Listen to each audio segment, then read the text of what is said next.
Hello കൂട്ടുകാരെ, നമ്മൾ തീപ്പൊരി വില കൊടുത്ത് മത്തി മേടിച്ചപ്പോഴത്തേന് അതിനകത്ത് ശരിക്കും മുട്ട കിട്ടിയിട്ടുണ്ടായിരുന്നു കേട്ടോ. അപ്പോൾ അതെന്തായാലും എടുത്ത് എന്തായാലും ഫ്രൈ ചെയ്യാം. അപ്പോൾ അതിന് വേണ്ടിയിട്ടുള്ള നമ്മുടെ ഇഞ്ചിയും വെളുത്തുള്ളി അതുപോലെ കറിവേപ്പിലയും പേസ്റ്റ് ചെയ്ത് നമ്മൾ മാറ്റി വെച്ചിരിക്കുകയാണ്. അതിലേക്ക് മുളക് പൊടി, കുരുമുളക് പൊടി, മഞ്ഞൾപ്പൊടി, ആവശ്യത്തിനുള്ള ഉപ്പ് നമ്മൾ ഇത്രയും ചേർത്ത് കൊടുത്തിട്ടുണ്ട്. എന്നിട്ട് ഗരം മസാല അത് വേണ്ടവർക്ക് ആവശ്യാനുസരണം ചേർത്ത് കൊടുക്കാം, വേണ്ടാത്തവർ ചേർക്കണ്ട. എന്നിട്ട് നമ്മൾ എന്തായാലും നല്ല രീതിയിൽ മിക്സ് ചെയ്ത് റെഡി ആക്കിയിട്ടുണ്ട്.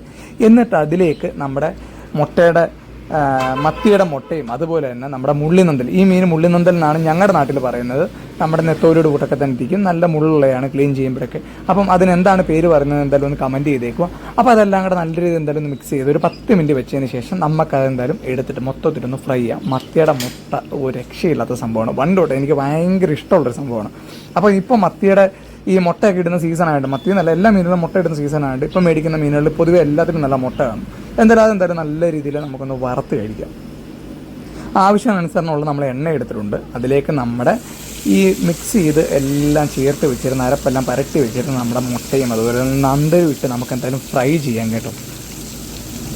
നല്ല രീതിയിൽ എണ്ണയൊക്കെ ചൂടായപ്പോഴത്തേക്കും അതിലേക്ക് ഇതെല്ലാം നമ്മൾ ഇട്ട് കൊടുത്തിട്ടുണ്ട്. ഇപ്പം എല്ലാം ഇട്ട് നല്ല സെറ്റാക്കി നമ്മൾ അടുക്കിന് വെച്ചിട്ടുണ്ട്. നമുക്ക് ഇതെന്തായാലും ഒന്ന് വറുത്ത് വരാണ്ട് ഒരു 5 മിനിറ്റ് 10 മിനിറ്റിനകത്ത് കഷ്ടിയെടുത്താൽ മതി. എല്ലാം നല്ല രീതിയിൽ മൂത്ത് നല്ല ഫ്രൈ ആയിട്ട് വന്നിട്ട് നമുക്ക് എന്തായാലും ഒന്ന് തിരിച്ചിടാം. കരുത് ചെറിയ മീനായിട്ട് ഇങ്ങനെ തിരിച്ചിടുന്നതിന് അതിൻ്റെതായിട്ടുള്ളൊരിതുണ്ട്, പക്ഷെ എന്നാലും കുഴപ്പമില്ല. അടിപൊളിയായിട്ട് നമുക്ക് എന്തായാലും ഇതിനൊന്ന് ചെറിയ വേവൊക്കെ കിട്ടിയാലും മതി, കാരണം കുഞ്ഞു മീനാണ്. പക്ഷെ ഫ്രൈ ചെയ്ത് ഇങ്ങനെ മുരിച്ചെടുക്കുമ്പോൾ കിട്ടുന്ന, അല്ലെങ്കിൽ ഇത് കഴിക്കുമ്പോൾ കിട്ടുന്ന വേറെ ഫീലാണ്. ഞാൻ നല്ല രീതിയിൽ മുരിച്ചെടുത്ത് കഴിക്കാനാണ് ഇഷ്ടപ്പെടുന്നത് കേട്ടോ. അപ്പോൾ നല്ല ഫ്രൈ ആക്കി ഇങ്ങനെ കൊണ്ടുവന്നിട്ടുണ്ട് കേട്ടോ. അപ്പോൾ അത് നമ്മൾ പ്ലേറ്റിലേക്ക് എന്തായാലും സെർവ് ചെയ്തിട്ടുണ്ട്.